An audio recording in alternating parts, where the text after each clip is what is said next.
the introduction. So welcome everybody. This is I know the semester has been going for quite a while. But this is actually our first team of the dean for this semester, and I think it's I've been really looking forward to this. With our guest is Ken Malone, who I'm going to introduce in just a second. Many of you I recognize the name, so thank you for coming. This is as a lot of you know, this started off as a sort of community meeting in the beginning of lockdown, to keep us together as a community, and then we decided we would keep it going and invite guests from time to time to speak with us and go through some themes. So it's very open. We got our audience here. You'll meet some of the audience yourselves in a little while, or it's a combination of students, some of our business partners, and some faculty, and it's really a kind of opportunity for us as a school to kind of pursue and explore themes that are going on in business, and I hope themes that we can talk about in the classroom as well, as we go along. We try and make this very interactive. So how this works is quite simple. I'm gonna spend about 15-20 minutes having a discussion with our guest, and then I'm going to break into small groups. And in the small groups, it's totally democratic. There's no grades in this. Students may end up with faculty members. You've got equal voice. And what I want in the small groups, what I'm going to encourage you to do is to come back with some questions for the speakers. So we have about 15-20 minutes in small groups, and then I'll collate, with the help of Dalziel, the questions, and we'll collate these, and we continue this discussion. Now, if you do have any questions, before we broke into small groups, just put it in the chat. I'll get to them when we get to the second part of our session. So that's how it works. And today I'm going to introduce our guest. I'm really pleased that he could join us. He's been a huge friend of the school over the last few years. Is Ken Malone, who's the co-founder of Early Charm Ventures, and we're going to talk a little bit at the beginning about what Early Charm Ventures is. His bio, he talks about creating, owning, operating ventures that convert science into products, and already employs over 50 people in Baltimore. And but Ken also is heavily invested in the community. He's on the investment committee of Innovation Works, the Ignite Capital. That's a very early stage seed fund for social impact ventures in the city.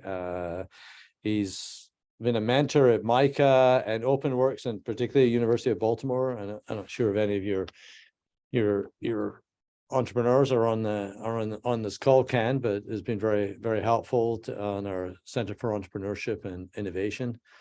And prior to forming Early Charm, Ken had careers in the heavy chemical industry. He worked for Georgia Gulf Corporation, Atochem, and he also is. And now I have to tell everybody, he's now on the Dean's Advisory Council. We did discover that he's got quite a lot of experience in academia as well. He was at the University of I had him before that. Southern Mississippi, and before that he actually has a PhD in polymer science and engineering from Southern Mississippi, and a BS in biochemistry and chemistry from the University of Miami. And I'm going to come back to some of these as we talk, but Ken, welcome. And I think everybody's sort of on an equal playing field here. What would be really useful is if you kind of told us a little bit about, I've got really two questions about Early Charm Ventures. One, just to explain what Early Charm Ventures is, because I gave the top level sentence about what it was, but what is Early Charm Ventures? And then I think it'd be interesting to tell people, why is it in Baltimore? Okay, so because we were talking earlier, Ken is a native of Pittsburgh via southern Mississippi. So they're so go on. Yeah. So who is, what is Early Charm Ventures and why Baltimore? Okay. Sure. So let me give you the rehearsed pitch that I say like 20 times a day, but we'll go through it here. And so the fundamental problem that Early Charm addresses is that there's thousands and thousands of inventions that sit on the shelves of technology transfer offices at all of the major research universities, right? So Hopkins has literally hundreds and hundreds of inventions that they don't license because the people that run the tech transfer office think that the only way to move a technology forward is venture capital, and that there's this massive valley of death that needs to be crossed in order to bring those technologies to market. And we think that the valley of death doesn't have to exist, and that venture capital is a major distraction for most technologies, not all. If I have a therapeutic, I still need $1 billion to bring that therapeutic to market, and venture capital is the only way to do it. If I want to start the next Uber, I have to be everywhere all at once. So I've got to have a huge bucket of money to do that. Very inefficient money, but it's the only way to get there, right? But I like to give an example of, for example, let's say that I have this great new automotive coating. It's the best coating that's ever been invented, and I bring it to Ford, and they say, great, show me 15 years of actual weathering data. If I invent a new thing that goes into a phone, I've got a new material to go in there, or even any new technology that goes into that phone. Samsung's not putting it in the phone without 10 years of testing data, because they can't have a failure, right? It's zero failure in the market for it, or it's a disaster for their brand. Mm-hmm. So no amount of money that you throw at a problem makes those things go faster. And that's the venture capital model. You have to throw huge amounts of money to make it go super fast. The overwhelming majority of technologies don't follow that pathway. So we've developed our own unique model for how we make those things commercial and come to life. And we do that through several different things.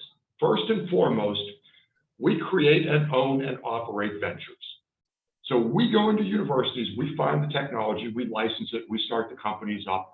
We own the companies. We're not looking for other people to invest in. We are the ones that create these ventures. Many people are familiar with the real estate model of a real estate developer who has a different LLC for every property that they own and buy, right? They do that to protect themselves from the liability of that property. We are doing the identical thing, only our property is intellectual property instead of the physical property. And what we're protecting ourselves from are all the back patent expenses and future expenses and a whole bunch of other liabilities that we take on with the university when we do a license, right? The second part of our model is that we license technologies that have synergy with things that we're already doing. So we already have a high level of expertise. So for example, we've got 5 different licenses in the area of 3D printing. Everything from 3D printing of ultra high temperature ceramics to the sort of really commodity stuff that you guys would see off the shelf when you think of 3D printing in a makerspace. That whole spectrum, we participate in that entire market through licenses, right? So the third part of our model is that those now 42 ventures that we have in our portfolio have 0 employees. 100% of the people work for Early Charm Ventures. By doing that, we get to share the people across our entire portfolio where they're needed, when they're needed. At the very, very early stages of technology, you can really only raise a little bit of money, and that's never enough to pay a full team to do things. We already have the full team in place, and we only use them for the time they're needed, and then they're off working on the next thing, right? So that's what we do. Why we do it is because we think the tech transfer system is totally broken. Our goal is to make this operation so huge and so successful that it totally transforms the way that everybody thinks of technology transfer ever again, and that venture capital takes a backseat to a more rational way of doing things. Mm-hmm. Why Baltimore? Yeah, why Baltimore? Yeah, why Baltimore? So several big reasons. First and foremost is within a 45-mile drive of Baltimore, assuming you drive aggressively, is the highest concentration of basic research anywhere in the world, and not by a little bit, by a lot. Because Johns Hopkins is the single largest research institute, period, anywhere in the world, right? University System of Maryland is something like number 7, depending on how you want to count things, right? Then you've got NIH, Naval Research Labs, Army Research Labs, NIST, USDA, and it goes on, and it doesn't stop, right? It dwarfs the Bay Area, it dwarfs Boston. It is the place, if you want to be a kid in the candy shop because you're going into universities and licensing stuff and starting it up, Baltimore is the place to be, right? But that's only one part of the story for us. Second part of the story is, as Murray pointed out, I grew up in Pittsburgh. There's a real cultural similarity between that gritty kind of blue collar, we just get things done, very kind of interpersonal way of working with things that I love about Baltimore, and it feels very much a part of me. And so we felt very at home when we first looked at Baltimore and figured out moving here, right? But that last piece is a super important part to me because I love the culture of Baltimore. And one of the things that we made a commitment to is that we're here forever, right? I bought my last house. I'm going to die in that house, hopefully a long time from now. But regardless, I'm not moving ever again, right? There's a commitment to making sure the city is the place that I want to live in and other people want to live in. And one of the things that's important to that is that we maintain the charm and the character of the city that comes from the diversity of it, that comes from all the different neighborhoods, right? And what you see when you look at Boston and the Bay Area and all these places that I looked at living in that just disgusted me was they lack all of that diversity. They lack all of that culture. They lack all of that character.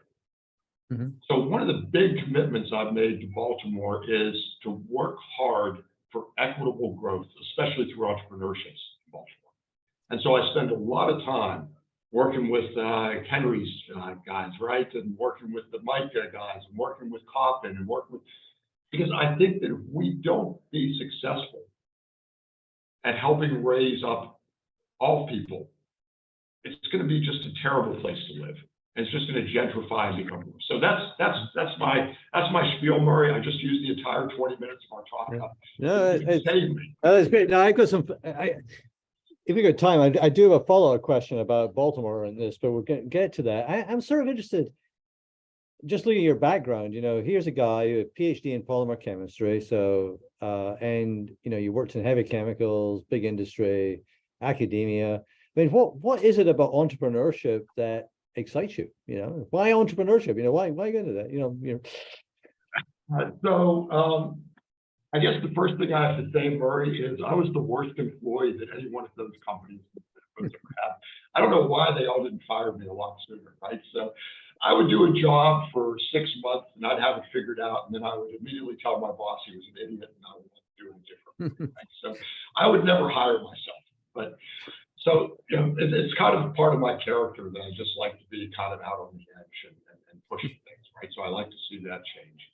I would also say that there's a certain part of entrepreneurship that has kind of this heroic view to it, right? People have this vision of what an entrepreneur is, but it's also just about doing the gritty day-to-day work and doing lifting. And I just love to take control and make something happen. And it's just fun. So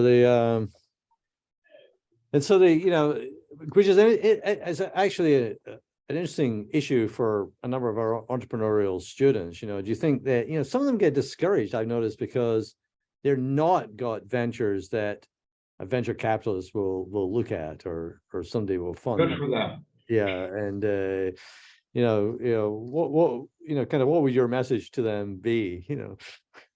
Yeah. So first off, look, we have this bizarre culture in the U.S., right, where we see things in the media and we think that they're true. And I call entrepreneurship the Mark Zuckerberg fallacy, right? Is that Mark Zuckerberg is such an amazingly great story because it never happens, right? That's exactly not the model that anybody should ever follow, because it's happened to like 5 people in the history of mankind, right? The really, really successful entrepreneurs are in their 40s and 50s. They've spent tens of years working for large companies or different organizations. They know and understand markets. They got so frustrated that their current employer wouldn't do X that they left and went and did it themselves.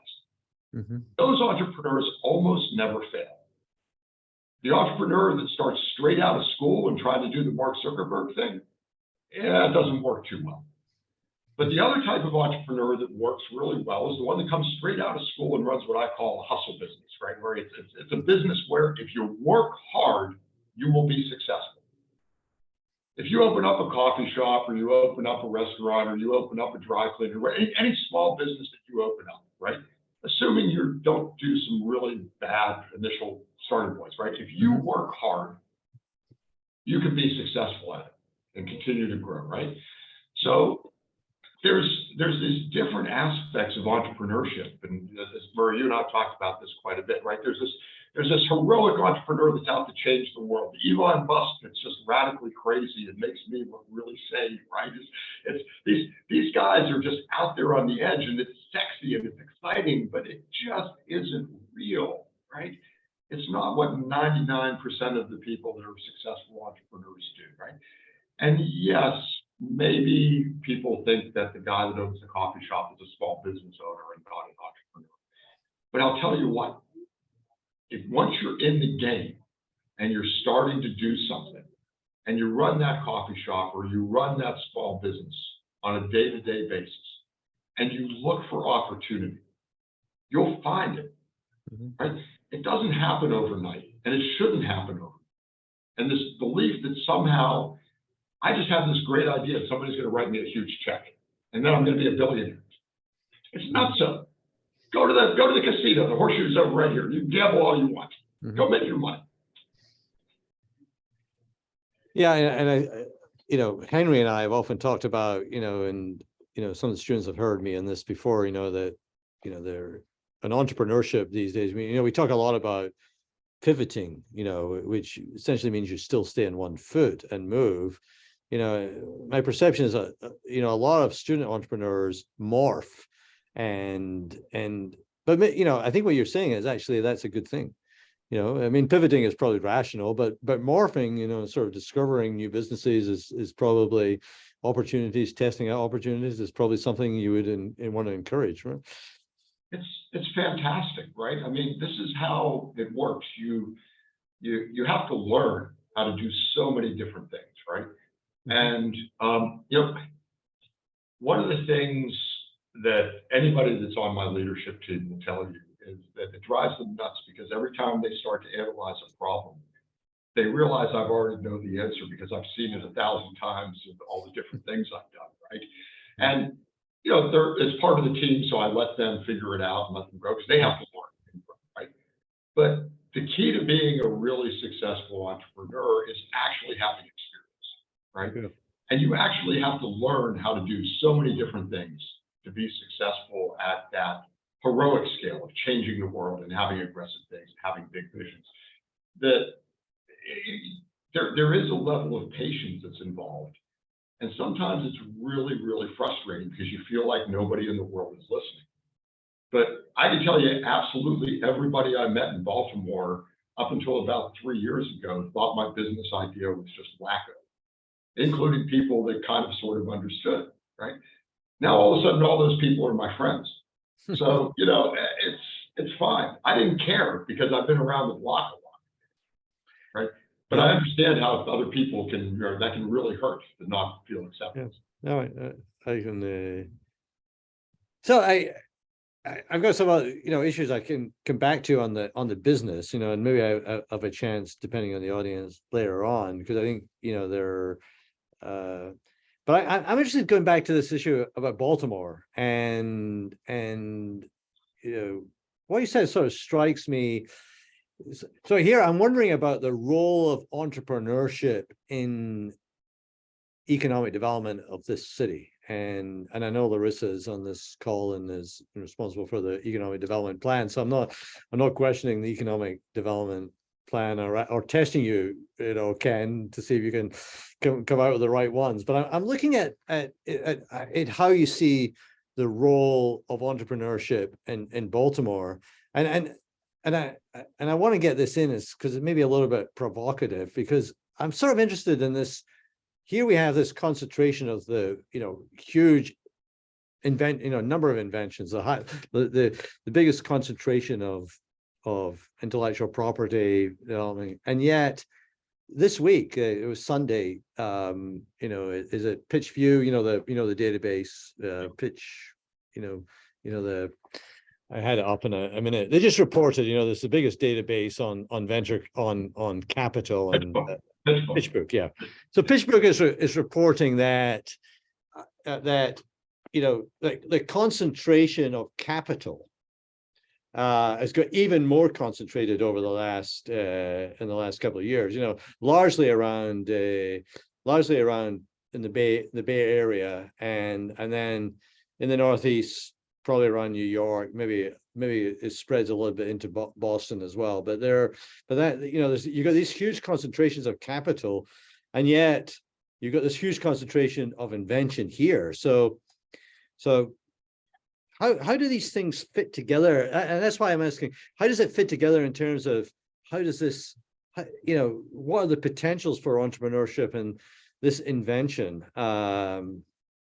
in this city? So there's, I think, as you well know, there's a lot packed into what you just asked. But I would say that first off, PitchBook by definition measures people that self-describe as venture capital and venture capital deals, right? So when you say concentration of capital, it's concentration of a very specialized form of capital, and it's really an industry, right? So venture capital is its own industry. Sure. And like every industry, it clusters in a couple of cities, right? So, I grew up in the steel city, and, it's where steel clustered there. Why? Because there were other steel producers there, not because of any other reason, right? Mm-hmm. And that's the way that, every industry works.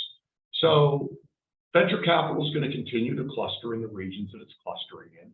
And it's silly to try to change that. And one of the things I get frustrated in is when somebody says, I want to make Baltimore the next Silicon Valley. And I'm like, okay, that's stupid for a bunch of reasons. Number one is you're not going to change the dynamic of where venture capital is currently located. Mm-hmm. And number two is I don't want to live in Silicon Valley. If I did, I would have moved there. I want to live in Baltimore. I love Baltimore. I don't want it gentrified and paved over and just made ugly, right? Right. So all of that said, right, there are lots and lots and lots of ways to grow businesses that don't require venture capital. In fact, if you think of one of the most successful companies in the city of Baltimore, it's Under Armour, which raised exactly zero venture capital up until 6 months before they were going to IPO, and they took a VC round to do a bridge. Right? They were already hugely successful, so it's even hard to call that a VC round, right? You don't have to have VC to raise capital. There's lots of other ways to access capital, and there is no lack of private equity in this region. And there's no lack of people that understand how to invest in a business that makes and sells a product and makes money, right? Mm-hmm. So venture capital loves to invest in things that lose money. Mm-hmm. Real investors love to invest in things that make money, right? And I like to make money. So let's be the type of entrepreneur that makes products and sells products, or makes services and sells services, right? The other big success story, Murray, is Fearless, right? And Dalziel, right? So Fearless Technologies. There's another example of a company now that has close to 500 employees. It's one of the biggest tech companies in the region. Mm-hmm. And again, not a single penny of investor money ever. Yeah. Yes. Right. And I can go on and on. There's the largest exit that occurred in the biotech in the Baltimore area was Paragon, right? Paragon was a 20-some-year deal before it sold for a couple $2 billion, right? And it bootstrapped a lot of the way, and it used bank financing, and it grew into a very big biomanufacturing operation. So it's just craziness to think that VC is the metric by which you need to be successful. And if that's our metric, we're going to fail. That's good. So listen, let's take a pause now, and then we'll break into small groups. Ken, you're going to go into a group as well, so I don't know who you're going to end up with, but it's as long as it's not Henry, I'm okay. Right. And so when you go into small groups, part of this is community building, right? But I do want you to introduce yourselves, but I do want you, we're going to have about 12, 15 minutes, try and make it 12 minutes. I want you to be able to quickly come back. We've covered quite a lot of ground here, and Ken's got a lot of knowledge about what it takes to be an entrepreneur, how to develop business. He's got a lot of, thoughts about Baltimore and how to create business in Baltimore and how to make Baltimore great. And so, I know a number of you have the same aspirations as well. So come back and, ask questions. I like it when we run out of questions, which we run out of time for the questions. So rather run out of time. So don't be worried about that. So I'm going to put you into breakout groups. They're going to be totally random. I'm going to, and I didn't set this up as I was doing it. They're going to be small groups. Yeah, I'm gonna do quite small groups because we don't have very much time. So it'll be 7, and we're gonna and please don't leave during the groups because that kind of screws my groups up. Okay, thanks. Okay, here we go. All right.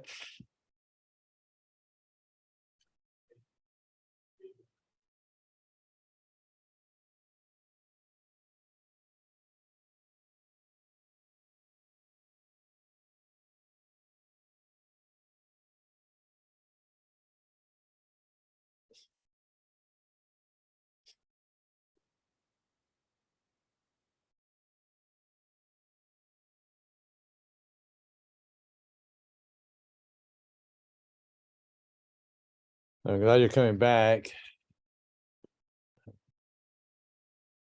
I didn't send a warning message, Danielle, because I typed out a warning message and forgot to press return. I wondered what happened. Yeah. Are you bringing everybody back? Does it say? Yeah. Okay. Yeah. All right. It was I'm sorry about the abrupt break in your conversation. I sent a warning message, but I forgot to press return. So good. Yeah, I hope you managed to get a chance to chat with each other and come back with some some questions. So we're just start putting them in the chat, and we can and I'm looking at the chat, and I'm very tech savvy. But I'll look at the chat and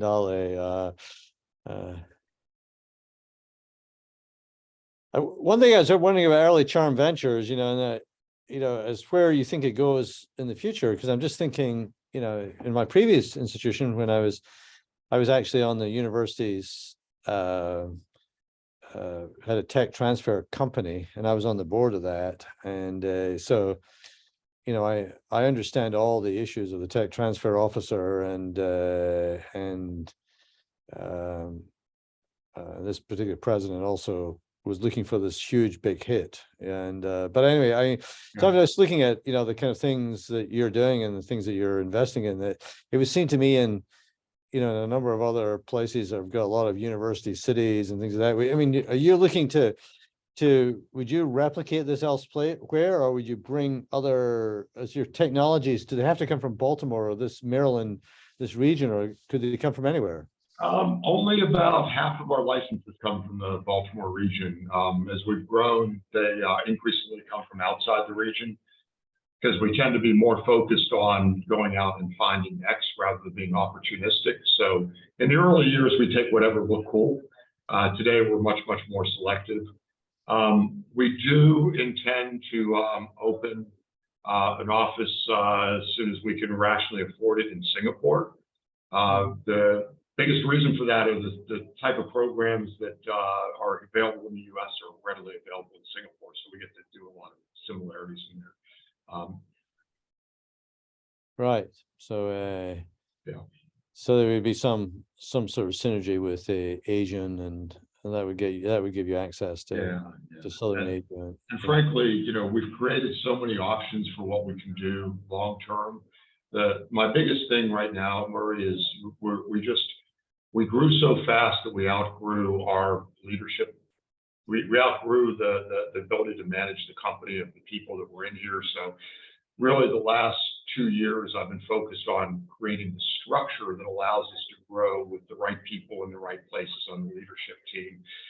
And they really, in the last 4 months, have been able to now grow to the point where the leadership team, without me and Kelly, right, our co-founder, would be able to, we could walk away and the company would be fine, right? So I'm just now able to focus on the really big strategic questions of what's next? What can we do that makes it even bigger and more exciting? Because we're already on the right track to deliver the original mission. Yeah, which is a really fun time to be in. So that is, and there's a question here which comes from Danielle, and it actually close to something that was on my mind as well. How can students get in the ground level of tech commercialization?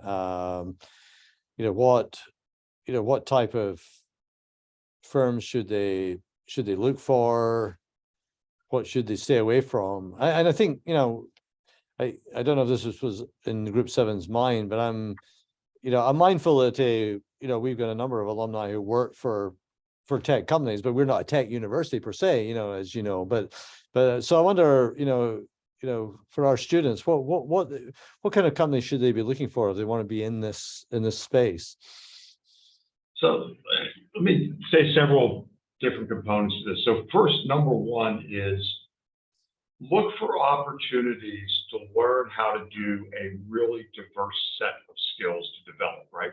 It'll take you several years, much longer, to develop them. But if I look at my career track, right, I went from being a researcher and getting my PhD to working in a manufacturing plant to running sales, to running technical sales for an organization, to running marketing for that organization, to running business units for it, to doing mergers and acquisitions, right?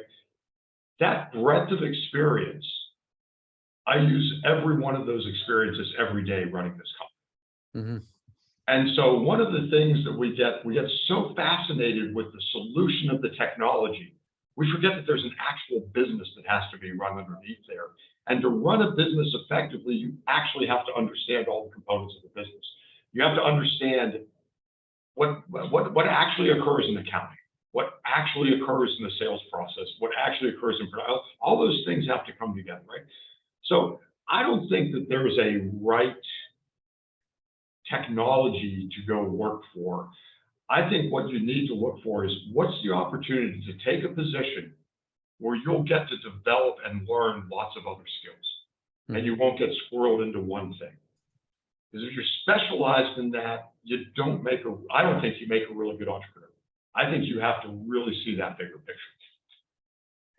And it's bringing some skills that you may have already. I mean, I was a few months ago, I was in a discussion with some tech companies, growing tech companies in Baltimore, and they were kind of frustrated about the tech skills that they didn't get. But I was talking to the CEO of one of them afterwards, and I was saying, you really should come and look at our students. And he said, well, what do they offer in terms of this tech stack? And I said, that I don't know. I mean, I'm not a technologist, but let me ask you a question. I said, do you ever sell anything? You come there? I mean, and so I look at our students, who have got, a lot of them are in different types of sales at the moment, and they could, I think they could quite easily make a kind of transition into that kind of company, and it was an interesting company. So, and this is, maybe relevant to that as well. So, from another group, advice for folks from the corporate sector, so already working in the corporate sector, who are looking to move to the early investment entrepreneurship space in this region, the DC, Baltimore metropolitan region. What advice would you give them, as they're thinking of moving into that space? Couple things that are like real easy first steps that you can start to understand what it means are mentoring in programs that work with all these entrepreneurs, and they're always looking for mentors. And as long as you have some expertise, that can be, it could be in intellectual property, it can be in accounting, it can be in how to write code, whatever it is. There are entrepreneurs in the community that need your help and need your expertise in that narrow area. And in return, you'll start to understand what that means. So these are things like Innovation Works. I just typed it in there, right? You've got Conscious Ventures Lab. You've got Techstars, right? All of these are very, very heavy mentor operations, and they have hundreds of startups every year between them. And every one of them needs a mentor to help them with a problem that I guarantee you, one of you has a solution to something that they have a problem with. And that's a really great way to start to understand the space, right? The second thing I'll say is network is always super important, right? And it's an entrepreneur's best friend. And your number one best way to build your network is to go do things for other people. Right? People constantly make the mistake that the network is what somebody else can do for them. Your network is what you did for other people. Mm-hmm. Just go out and do stuff for people, and you'll all of a sudden discover you are part of that entrepreneur network. Mm-hmm. Right. It was yeah, and I think that, by the way, anyone who's on the call who, if you can get hold of Ken on some of these mentorship operations, send me an email or send Henry Mortimer from Receipt, from the Center of Entrepreneurship, an email, because we're connected with these organizations, and I know Henry and myself, we get a lot out of mentoring, right, Henry? And JC, I know, does this as well. So so I encourage it. Here's a really fascinating question from a Bisesh who asks fascinating questions every week. So thank you again for this. But it's about technological innovation and what is your opinion regarding human skills getting obsolete over time, and how do you think entrepreneurs will choose an appropriate mix of the human workforce and innovation, automation, and so I'm sure Bisesh is looking at some of the developments in AI, machine learning, how this is going to kind of merge with entrepreneurship in the future. Yeah. I'm not able to think past my own lifespan, so I'm not really sure that it's an actual real problem in the next 15 years. But seriously, I think several pieces to it. Number one is, it's going to dramatically transform so many. It already is dramatically transforming so many things that we're doing today, right? And we're starting to see that impact, on a more granular basis. Those types of technology transformations, we always think of them what they do to business, but they tend to transform society even more radically than business. So, I think there's going to be lots of really interesting things to come. But I think of it in terms of a John Adams quote that I will totally screw up, but you guys can look it up and get it right. He said something to the effect of, I need to practice agriculture and war in order for my kids to be able to practice science and the engineering, so that their kids can practice the arts and creative practices, right? And I think that's where we're headed, right? Is that we're getting more and more to a society that enables us to be creative humans and less operational manual things. I think we're still, Adam said that 200 plus years ago, and I think we probably still have 200 more years before we get there. But the trend line is there, and it's on track, and that's what I see. That's very philosophical, but we write reports now using ChatGPT, so we use it every day and pick it up every day. It's a part of what we do. I think it's. I'm going to try one out on you, Ken, another answer to Bisesh, because I actually think that the opportunity here is actually looking at these technologies and asking, what problems will they solve, and so I know, just to give an example, I know out of a College Park, but via various other things, they're using some drone technologies for and heat-seeking technologies for actually looking at soil samples from the air across things. You can cover a lot of distance. That type of technology can actually transform rural farmers who are being farms have been devastated by climate change certainly in equatorial regions of the world. And so just sometimes thinking about this, what is the essence of this technology and how can it change, what kind of problem can it solve? So I don't know what do you think about that, but. Oh, totally agree. I think that's one of Drucker's entrepreneurial opportunities, right? It's what how to do these things. And I tend to not think because of the way Early Charms business is structured, I tend to not think that way, Murray. I tend to think of what new technology can we invent that's going to transform something. But I think it's an equal entrepreneurial opportunity to look and say, what technology already exists that I can go use over here for something that it was, not maybe originally intended for. And that's, there's a wealth of opportunity there. And frankly, it's a lower barrier to entry, right? Yeah, and that's where I think, people are interested in this space. And Rose actually put an informational thing in the chat, which I think was good. Rose Daly, thanks. Rose is the manager down at Spark. It's one of our, it's a really great co-working space down in Pier 4, and with Rose, I'm quite right, very reasonable memberships, right? This is before we even negotiate the University of Baltimore rate. We haven't done that yet, but it's got reasonable membership rates. But Rose it was no advertising Spark, which I'm sure also does some of this herself, but there are several events in Baltimore if you are interested in getting this space, so there's a Equitech Tuesdays at the Gopher Brewery. I know that's one. I know Henry Baltimore run its third Thursday. Is that correct? I think it's third Thursday from 4:30 to 6:30 is networking. There's usually a kind of variety of different people there. Look at the Baltimore Business Journal. Each week they have a kind of list of events, and look at Technically Baltimore. They have a list of events. It's I mean, here we're coming, quite close to the end of this, Ken.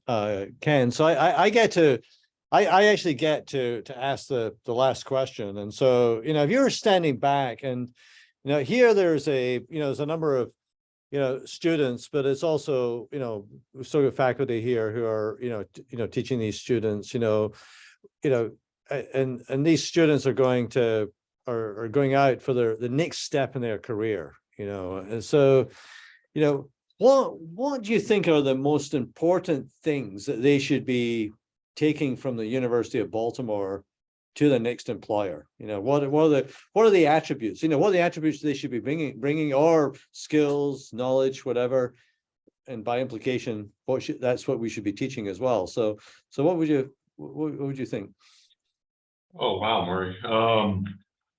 Yeah, you did save the hardest question to last.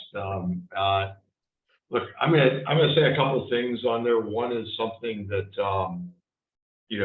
I think we've talked about frequently in your dean's council. There is this the value of your network and what you do with it here that you create at the University of Baltimore, right? So yes, you're learning stuff in the classroom, but you're with people in the classroom. And remember, these are people that if you help and if you help them be successful, they're going to help you be successful. And that's a never-ending lesson, right? And it's one that it's so easy to do, and yet it's so hard to forget to do, right? And so you've got this incredibly unique opportunity. You're in this classroom with people on a daily basis, and you're interacting with them on a daily basis, and you get to know who they are. Find a way to help them not because of anything that they're going to do for you today, but because if you get in that habit of always helping people, it always pays off, right? I tell people all the time, I'll take a social capital payment over a cash payment any day of the week, right? And and the great thing about the University of Baltimore, right, and where you're at, is that you are with a group of students who have a common set of challenges and perspectives with you that you share. That is a bond that you get to carry on for forever, right? And take advantage of that, right? And if Henry happens to teach you a few things in the process, that's all the better. But it's a good thing. So maybe not exactly the question you asked, Murray, but it's the answer I gave. That's good. Well, listen, Ken, and you've given me a segue into a piece of advertising I'm just going to do in a second. But before I do that, I really appreciate spending time with us. I appreciate your partnership with the university over the years. And so we're going to do a kind of electronic clap, thank you so much. So thank you. And I've got two, thanks, Kelly. And we've got a couple of, let me give you a couple of adverts for forthcoming meetings, but one which is not a team of the dean, but you just mentioned networking there. So on March 6th, correct, Kathia? We have we're having a networking event in the school, 5:30 in the school. It's open to anyone who's on this. It's open actually to anyone here, because it's part of Kathia's course, Management 330. Where students, if you're in Management 330, yes, you have to attend because you get part of your grade is dependent on this going to this. But we're also opening up this year because we haven't done a face-to-face one for a long time, to graduate students, to anyone else who may have taken it before. You want to come to students, and also we really depend on having business partners there as well. So we've got a number of business partners. I know I do recognize some people on the call who already have been to this, and so it's March 6th. March 6th at 5 o'clock in the atrium, provided it doesn't snow the week before, which I think we're gonna get that wish. Students or potential business guests, please email me. I'll put my email in the chat and I will get you connected to RSVP. Good. And so that's good. And so as I was really excited about that, of course, I've now forgotten the name of next week, we're going to have a team of the dean. Danielle, who is the team of the dean next week? Giselle Jones.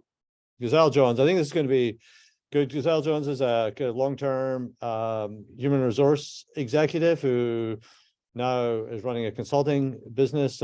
She's really going to try and make this we're going to have a kind of practical discussion about getting yourself empowered in the workplace, and working with your boss and with your colleagues and contacts. But she's also got she's going to extend what Phaedra, who's on this call, we talked about last semester in terms of extending, those of you who are interested in HRM as a career. She's also going to talk a little bit about that, but it's going to be much wider in terms of looking at that.